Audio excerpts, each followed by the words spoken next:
go. Come on. Hollywood! Yeah! Come on, I need you to make some noise!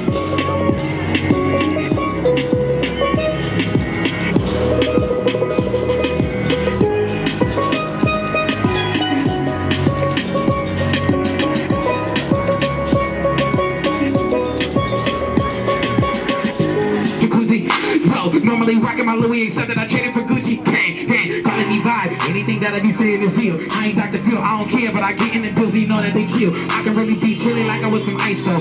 Freestyle really nice though. Shout out to all of the family. Shut up! You don't think LivingProoF is famous? You got to write to YouTube, LivingProof. What's good? I am back with another episode of LivingProof. Man, it's been a while. I've actually missed y'all, man. I've been wanting to vlog, but it's just been way too hard in the past. As you see, I'm in a totally different environment. I actually moved to Hollywood, California. And it's a blessing, man. Right now, I'm actually walking to the Walk of Fame from my place. And we've been out here 2 months so far. And somebody said something real to me, man, that just really had me thinking. It was like, you really should start back doing your vlogs. DT and my girlfriend been putting the pressure on me to start back vlogging, so. All right, Mr. Oscar, how you doing? All right. Mr. Oscar, one of the coolest people I done met out here in Hollywood. Real good people. Store owner. Let me make sure I don't get hit by a car. It's real easy in California to get hit by a car. I damn near see an accident about to occur every day. My girl got me these dookie braids in. I ain't had a chance to take them down and I didn't want to walk around with my hair down, so I'm gonna keep them up for a minute. The topic of today's vlog I got from Christine on Facebook. She asked, what's the biggest difference between working with an experienced model or a non-experienced model? That's a damn good question. I'm finna let y'all know right now. Before we get into this conversation, I need all y'all to click the subscribe button below. Follow me so you can see my content come out. I'm not sure how long I'm gonna be doing these. I tried to stay consistent last time, but it's a ton of work that go into these videos, man. And when they really don't get the traction you want, it's hard to stay motivated. But I'm in a new state across the country. I'm more motivated than ever. I'm trying to get my juice back, man. Just to show y'all how close I actually stay. There's the Hollywood sign. 5 minutes away from where I stay. I can literally see it as soon as I come out the front door. Legit, the first thing I noticed, and you can always tell, especially if you've been doing photography half as long as I've been doing, you can tell who has experience or not. First off, you really don't have to pose an experienced model. A model is there to model whatever product we selling, whatever clothes we advertising, anything along those lines. A photographer shouldn't have to talk a model throughout the whole shoot. A model should know her angles. A model should know what's expected of her at a photo shoot. If you're dealing with a model or an inspiring model, she be like, I don't know what to do. Can you talk me through this? Off top, that's gonna let you know that you're dealing with somebody who doesn't have that much experience. If I'm a photographer, I already have to worry about lighting. I have to worry about my angle. I have to worry about composition. I have to worry about equipment. A lot of stuff. There's no way I can talk you throughout the entire shoot how to pose or what you should do. I see a lot of times aspiring models, they'll just stop doing the shoot and be like, man, I don't know what to do. Or I don't know what to do with my hands, or just make the shoot way more complicated. The worst thing you could do is stop the flow of the shoot and say, you don't know what you're doing. You know, you deal with an experienced model that's had about 20, 30 shoots up under her belt. She already know her angles.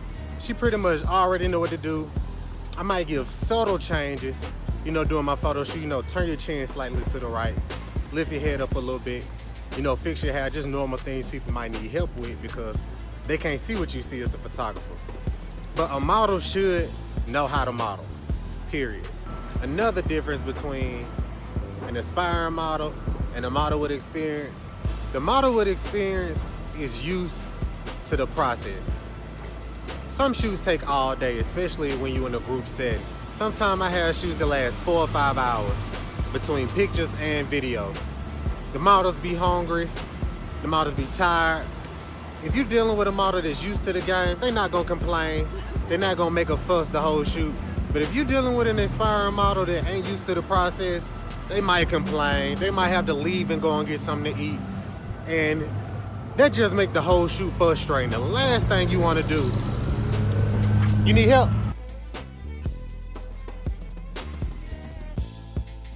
Another thing I learned, man, working with aspiring models, the professionalism just not there, man. An aspiring model, man, she'll pull up to a photo shoot knowing that the shoot started at 3 and won't have her makeup done. Get her makeup done in the car and have me waiting 15 to 30 minutes outside of the location knowing your shoot was at a certain time. Another thing you'll learn quick, aspiring models will rush you back for the product immediately. I can always tell when somebody ain't used to getting pictures when they ask me literally the same day sometime or the next day how the pictures coming. Hey, if you a model, man, and I've seen these contracts for these modeling agencies, you don't get your pictures back in a few days. A lot of times you don't even get them back in a week. I've seen contracts where you might wait 4 to 6 weeks on a photo shoot. Another difference between an aspiring model and a model with experience, and it's hard to bring up, man, it's always awkward. A lot of times I don't even mention it, but I think y'all need to know, man. And it ain't nothing I could just say to a client during a shoot. Please shave. Shave your legs, shave your arms, shave your armpits. Please, if you got a little lip hair, cut that off. You know, it's only so much editing I can do. Man, it's been too many times that I had a client that didn't shave and we can't do no poses with their arm up.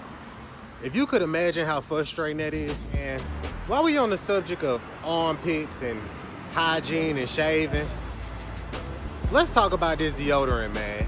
Look, it ain't a secret no more. I can see it. I'd rather for you to just come to the shoot musty than come to the shoot with caked up deodorant up on the arm. Not shady, but an aspiring model gonna complain way more than a model that's used to being booked. One of the biggest difference between a real model or a model and an aspiring model is a model gets paid, man. If somebody paying you to, you know, promote their product, if somebody is paying you for this publication, if somebody is paying you to show up to an event, to me personally, you've leveled up from an aspiring model to a real model if you can do that consistently.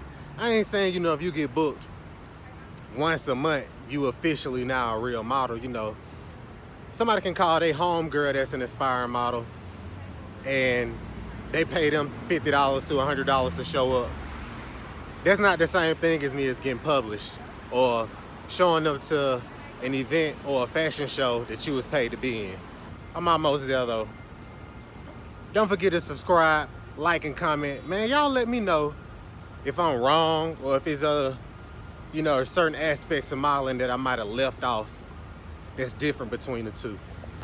Oh, I don't know if y'all recognize this tunnel, whatever you want to call this, but this is where I had my first photo shoot in Hollywood, right in this little breezeway with Yuki. Hell, if you don't remember, here a clip.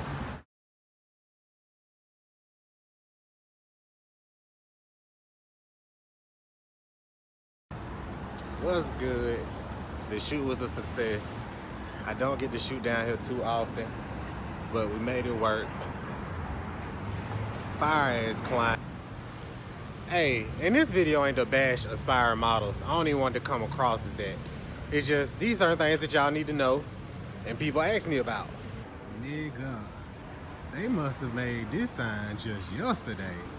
Man, I've been trying to see Wayne for a minute. Too bad this shit all the way in Las Vegas. I am in Hollywood, but y'all know anything about living in Hollywood, man, this shit is not cheap by a long shot.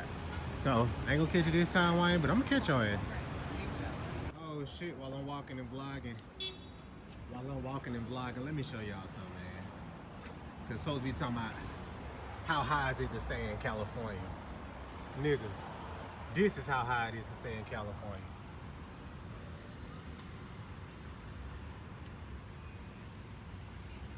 Bruh, 10 piece. Over here, man. That guy right here. Okay, okay. Red light.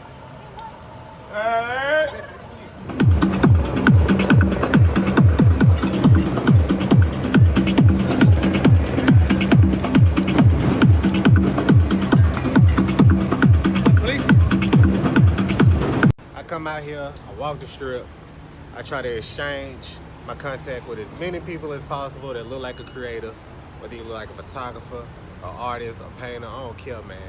My Instagram been doing pretty good since I moved out here. I'm trying to keep it up. And hopefully it just turned into some work eventually, goddamn, because it's totally different, like relocating all the way across the country and just rebuilding your base, rebuilding your clients. You know, it's hard, but it ain't impossible. So let's work. Like I told y'all, man, I come on this strip all the time. I exchange information with people just to network. This is my boy Mo. I just met his ass 2 minutes ago. I've been living out here for 5 months. I just got this camera. I'm gonna be a videographer. So hit me up on the Instagram, Proud by Mo, if you ever need some videos shot. Alright, Mo, hold it down, bro.